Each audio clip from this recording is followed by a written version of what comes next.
Hi everyone, it's Kerry from Kez's Cards and Candles here, wanting to share a card with you today.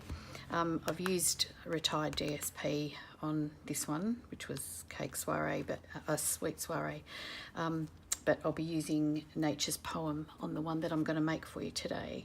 So it's a little bit different. When we open up, it's a pop-up card, but it has acetate popping up on the inside, and I have embossed on the acetate with Cake Soiree stamp set, and I've just cut out some balloons with our balloon bouquet.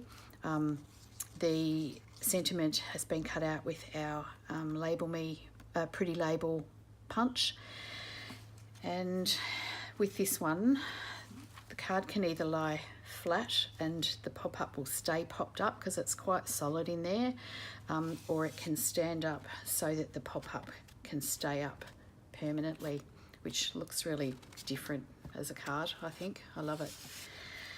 So we'll get to, again, I've written all the measurements down for you, so hopefully you can read all those properly. The embossing on the acetate was done with the Cake Soiree stamp set, and the sentiment on the inside was also from that. And the sentiment on the outside, Have a Beautiful Birthday, was done with the painted glass stamp set, and I just love this font. It's beautiful, just old worldy. I really love it. We'll get started. And our piece of cardstock that we need to make the actual card base is 10.5 inches by 5 7/8 of an inch, and that's 26.7 centimetres by 14.5 centimetres. And our matting I've done in our silver foil, and we need 3 pieces of that at 5 5/8 by 4 inches, 14.3 centimetres by 10.2 centimetres. And the piece of card that I used on the back to do the writing is 5 3/8 by 5 3/4. The Nature's Poem DSP, how gorgeous is that? I love it. Is 5 3/8 by 3 3/4, 13.6 centimetres by 9.5 centimetres. And I've pre-done our little sentiments, and for the one on the front, I've actually doubled up the middle dimensionals just so that it pops up a little bit, just a little. I love dimension on my cards, so the one for the inside just has single. I have pre-embossed on the acetate. Acetate can be a bit temperamental to emboss on. You really got to make sure that you pat your embossing buddy over it really, really well. And when you've sprinkled your embossing powder on, have a fine paintbrush so that you can just dust off the excess, otherwise you get like a halo around it. I have some of our linen thread to make our balloons look as though they're floating around, and I've punched those out of our balloon bouquet punch. I made a little ribbon, and this is the extra DSP that we're going to put on the back, and that measures 3/8 of an inch by 5 5/8 of an inch. So I'll do the scoring for you to start with, and then I'll show you how we attach our tear and tape. So scoreboard in.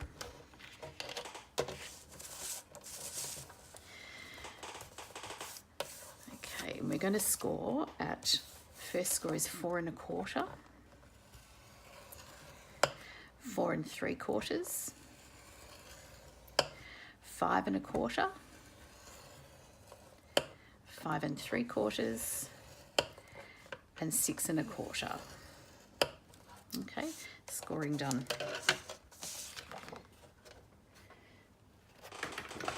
So what I like to do first is to fold the card in half. Then we can get to and do the rest of the valley and mountain folds. Okay, so we have our mountain fold, so then we need a valley fold, and then we need a mountain fold, and we need these on both sides. So turn your card around. We need a valley fold and a mountain fold. Okay, so this is going to be the outside of our card. Then when we open it, this is going to be the inside of the card, and that's where the acetate will be held in place. So we'll start with the outside of the card. And what we'll do is we'll put our first mat down, which is our piece of silver foil, and I'm actually going to use snail today just for speed of the video, but for the other card I used tear and tape, which is much stronger, and the silver foil can buckle sometimes, so need to make sure that it's really well adhered to your cardstock. So just centering that as best I can in this terrible light today. I'm sorry, it's very cloudy outside. So on the inside we need 2 mats.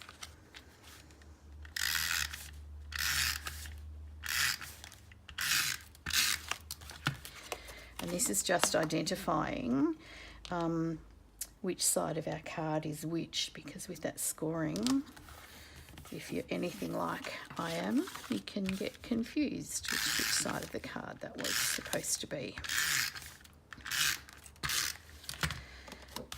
Okay, and now I'll show you where the tear and tape goes to make those folds.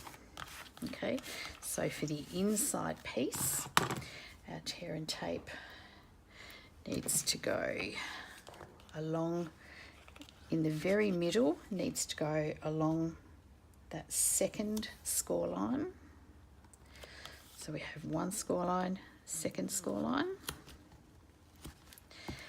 and along the 4th, close to the 4th score line. So we have 1, 2, 3 is the valley, and on the 4th score line, which is the mountain fold.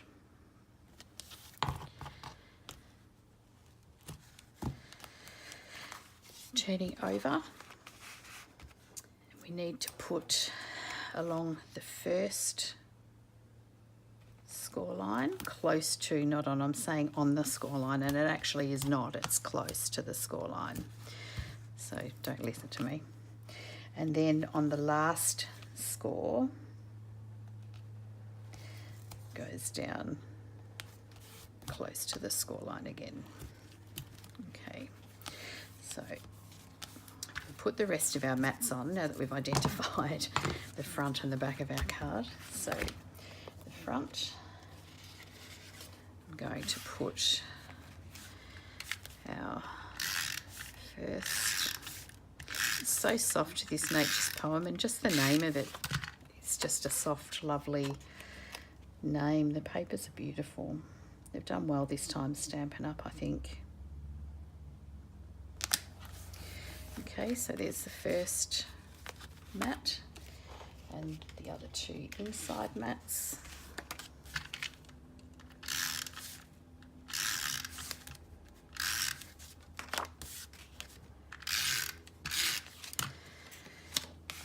Centering again.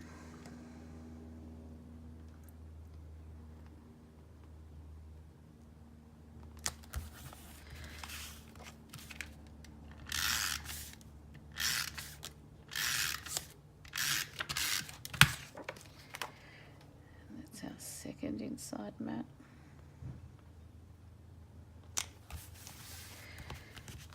Okay, so here we have the front. Turning over onto the back, put our piece of,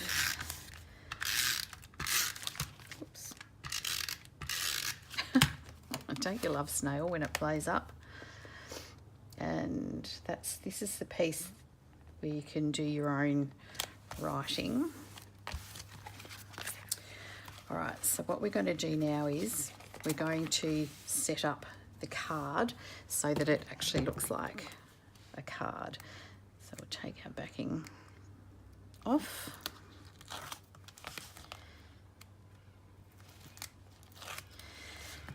And these pieces we need to fold up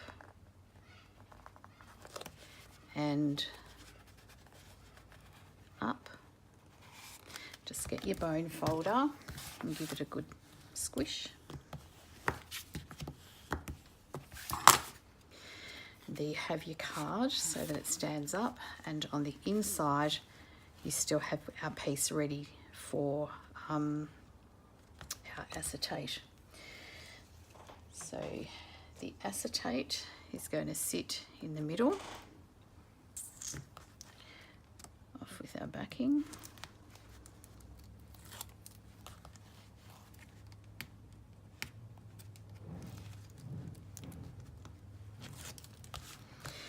And we need to line this up in the centre.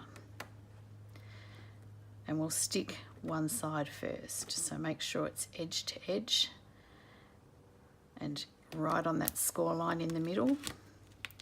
Press down. Then bring the other piece up. Then we can fold it down and press it down. Same again, give it a bit of a burnish with the bone folder. Okay, and we have a little Tombow to put, only because this piece is quite thin and the snail is a bit wider than it. So we're going to place this in the centre. And you can see what I mean by that, just gives it that little bit extra. It sort of just ties it all in to the rest of the card. Okay, so our balloons can go on now. We can use some snail or some glue dots. I might actually use the glue dots today if I can find them, because there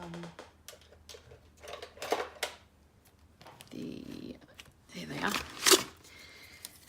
What I want to do is put the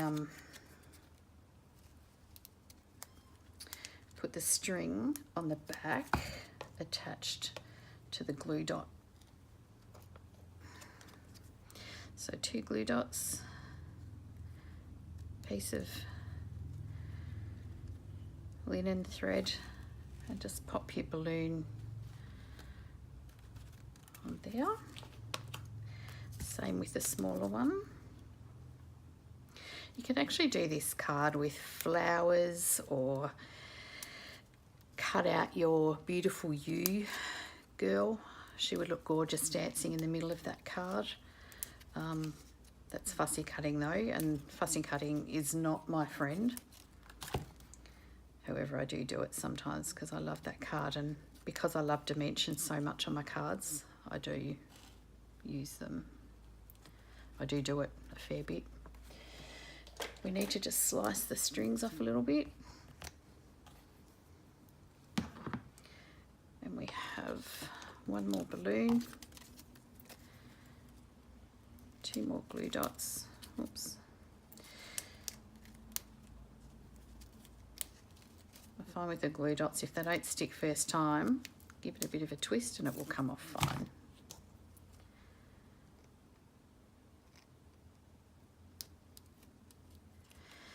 This one on this side. Snip off the ribbon, or the thread. Whoops, it's not very well centered, is it?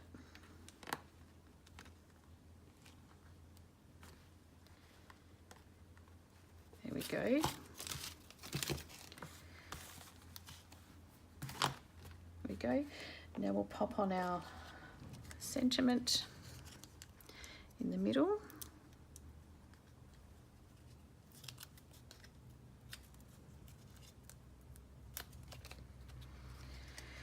Just slightly above centre for this one, only because the ribbon's going to go on and I'd like it to stay right in the middle.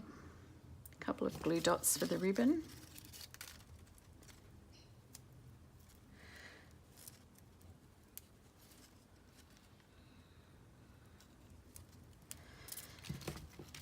And that just sits underneath our sentiment. Go. And there we have our cute little pop-up card.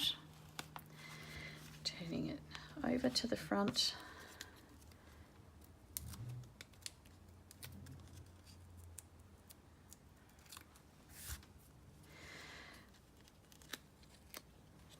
And there we have our "Have a Beautiful Birthday." And you can see how it's just slightly curved at the front. Not too much, but enough to give it some dimension. And there we have our gorgeous little cards. Same but different. With our pop-ups in the middle. And our gorgeous little sentiment. I hope you've enjoyed that, and I hope it wasn't too quick or too slow. Please let me know if my videos are not doing it for you. Pause the video and write down all your measurements, and have a lovely day.